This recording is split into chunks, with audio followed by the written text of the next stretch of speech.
Greetings all you maniacs and minds undergrounds, welcome back to another Warframe weapon showcase. Today we're going to be looking at some of my favorite dual swords in the game right now. And let me do that so my ghost cat doesn't do anything. Anyway, the dual Keres, or Keres, or yeah, Keres, whatever they're called. These things are brutal. They are really, really good.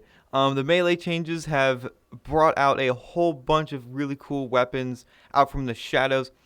This and the dual Ichor are just so powerful dual swords. The dual Ichor now has IPS and it is heavily leaned towards slash. But anyway, these things are fantastic. Now I'm using crossing snakes, but I will also do tests with carving mantis, so you can see both of them. Swirling Tiger, from what I've experienced, is good. I just, different polarities. Anyway, these things have a buttload of crit, high crit multi, and decent status. And you might be thinking, condition overload is bad. Put on prime pressure point. Go watch my video proving that condition overload is stronger than prime pressure point. Anyway. So we are going to be doing level 125 as per usual. I can go up to level 130 now because I am MR20, finally.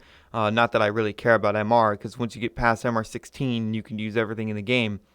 So let's just go. Nezha has nothing on him that's going to skew this. So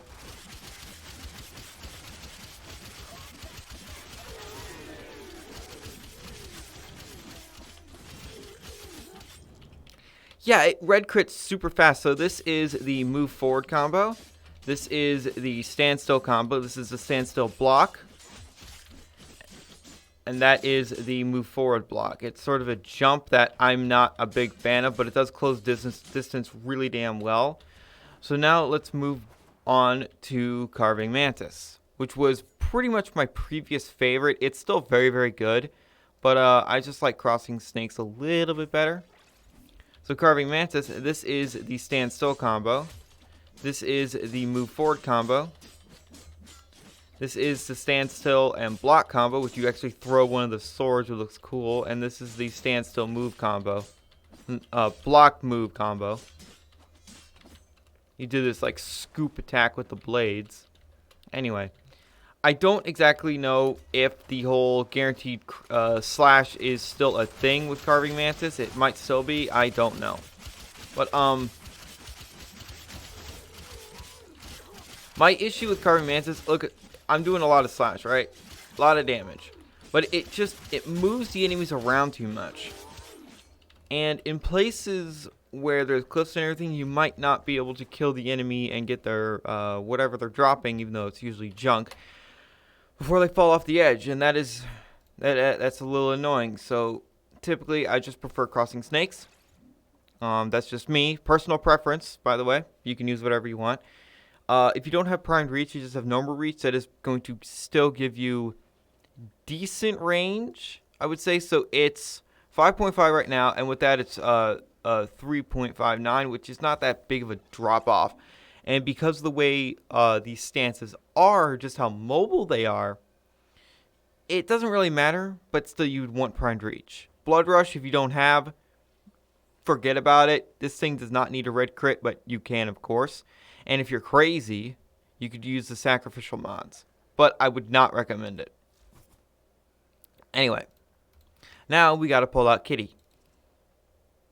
Why the hell do I call her Vol Kitty? Because she's Vol Kitty.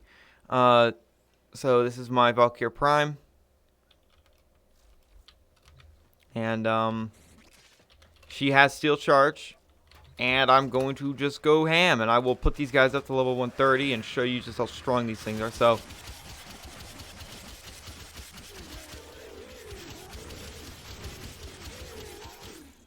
yeah. Warcry does not make the weapon stronger, by the way. It only ups the melee speed of the weapon.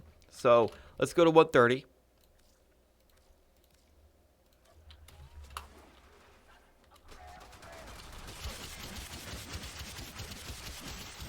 No difference.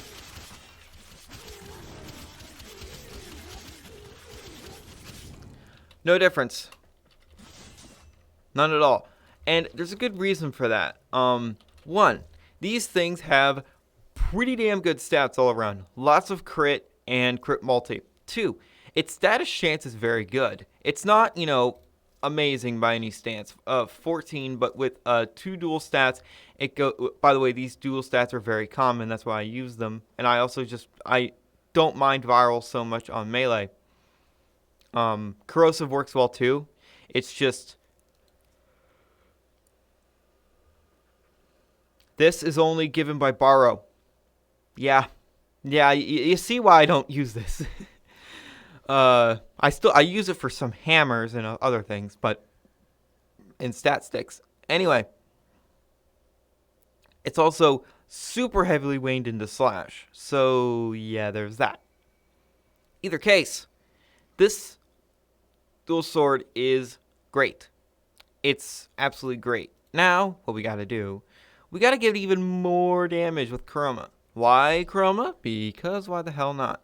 Now, chroma only has cursor projection. I don't have an aura forma in order to put on steel charge. I might do that eventually, but I'm not going to. Not right now, anyway. Because I have a feeling that leveling him up is going to take ages. Anyway, I have to let these enemies hit me first, because I don't have a weapon to hurt myself. Okay, that's good. Thank you for the 720% damage boost. And yeah, they're not hitting me too hard. I can live with that. So be gone.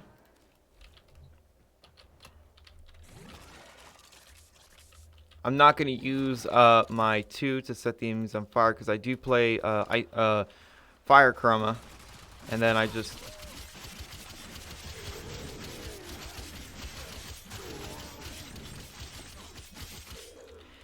it's safe to say that chroma will be able to survive this, but I just turned myself invincible just so the enemies aren't knocking me over. Any case, that's still Keres, or Keres. I call him Keres. Yeah, I told him to dual Keres.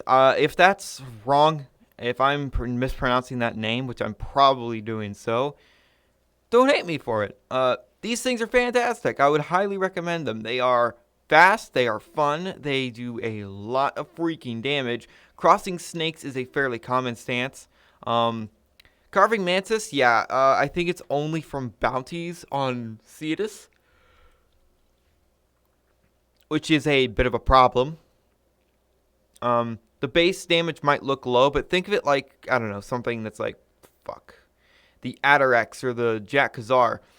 Low base damage, but it's carried by its crit chance and status. And it just, ignore the numbers here because condition overload, 120% more melee damage, 120% more melee damage, and you get the gist. You're going to be doing plenty of status. Condition overload is going to make this weapon even stronger. And you might be curious, what would happen if I just do this? This is the last test, I swear. How much difference does condition overload make?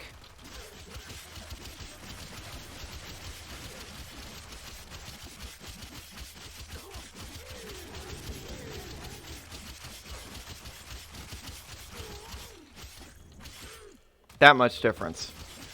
So, condition overload has been nerfed. No, it is not. Fuck off. Stop saying that.